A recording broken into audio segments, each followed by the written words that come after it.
Hörmətli izləyicilər, kanala abunə olub like etməyi unutmayın. Günün xəbərləri təqdim edir.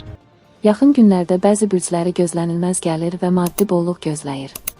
Astrologlar bildirir ki, ulduzların düzülüşü bu üç bürcə xüsusilə maliyyə uğurları və pul axını əvəd edir. Günün xəbərləri Baku.se istinadən xəbər verir ki, söhbət Buğa, Şir və Oğlaq bürclərindən gedir. Buğa əməksevər buğalar üçün sanki kainat qapılarını açır. Qısa zamanda bonus, mükafat və ya gözlənilməz gəlir əldə etmək ehtimalı yüksəkdir. Əgər Buğa bürcündəsinizsə, yaxın günlərdə maliyyə şansınızdan maksimum yararlanın, şirşirlər üçün parlaq dövr başlayır. Ulduzlar bu bürcə bolluq enerjisiyə göndərir. İşdə və ya şəxsi layihələrdə qəfil qazanc, maaş artımı və ya yeni gəlir mənbəyi mümkündür. Oğlaq planlı və məqsədyönlü oğlaqlar üçün uzun müddətin əziyyəti öz bəhrəsini verir. İrəliləmə, sərmayə qazancı və ya yeni gəlir imkanları gündəmdədir. Astrologların sözlərinə görə bu üç bürc üçün noyabrın ikinci yarısı və dekabrın əvvəli maliyyə baxımından xüsusilə uğurlu keçəcək.